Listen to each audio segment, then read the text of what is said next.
চশমা museum, a house of world class, জলট্যাক মোড়, বহরমপুর মডার্ন হোটেলের সামনে। কাশ্মীরে শহীদদের প্রতি শ্রদ্ধাঞ্জলি দিলেন সুকান্ত মজুমদার।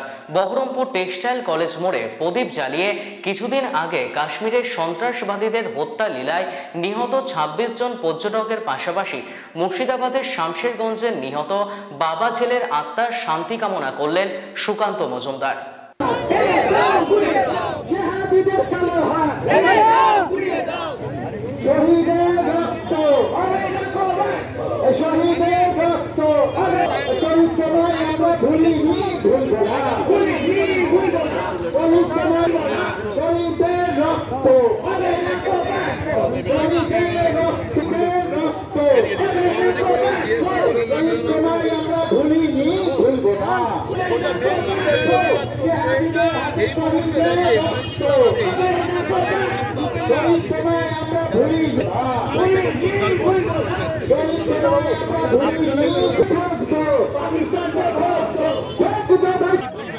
দেখুন, ব্যবস্থা তো অবশ্যই হবে।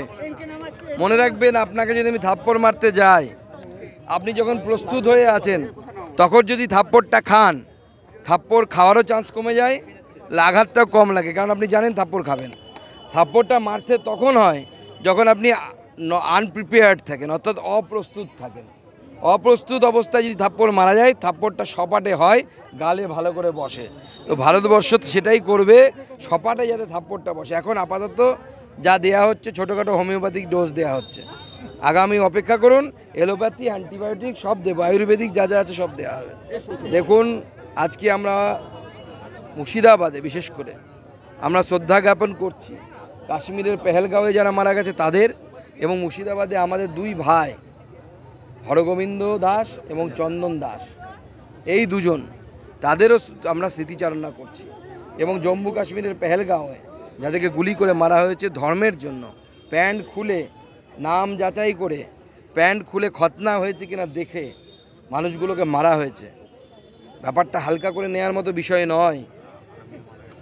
এবং তার সাথে সাথে আমাদের একজন আর্মি মারা গেছে দেশের হয়ে লড়তে গিয়ে, আপনারা জানেন, ঝন্টু শেখ।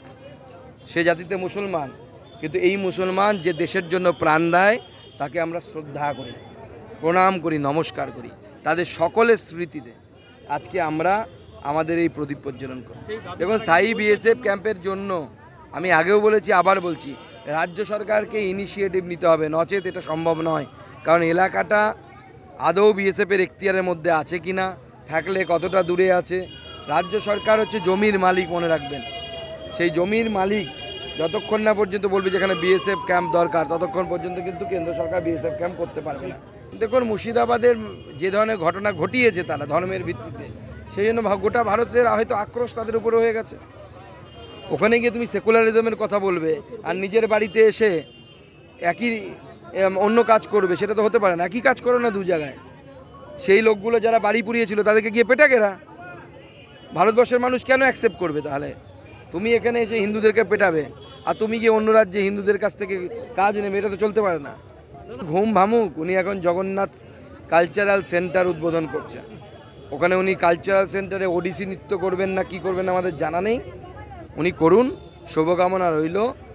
উনি এলে পরেও কোনো লাভ হবে না, উনি স্পষ্ট উত্তর দিতে পারবেন না কেন চন্দন দাস এবং হরগোবিন্দ দাসের যে দেহটা নিথর হওয়ার আগে 4 ঘন্টা লেগেছিল পুলিশকে আসতে। সঠিক সময় যদি পুলিশ আসতো হয়তো একজন বেঁচে যেত, রক্তক্ষরণ আটকানো গেলেই বেঁচে যেত, হসপিটাল নিয়ে আসতে পারে। পুলিশ পারেনি, দায়ী নেই মুখ্যমন্ত্রী। যে 5 জন অ্যারেস্ট হয়েছে তারা খুনি, অবশ্যই তারা খুনি, কিন্তু মমতা বন্দ্যোপাধ্যায়ও খুনি, তার পুলিশও খুনি। কারণ তার পুলিশ যদি টাইম মতো যেত, এই দুজনের মধ্যে অন্ততপক্ষে একজন বেঁচে যেত। আমি অন্ততপক্ষে যে ধরনের চোট আঘাত দেখেছিলাম, একজন তো রক্তক্ষরণে মারা গেছে শুধুমাত্র।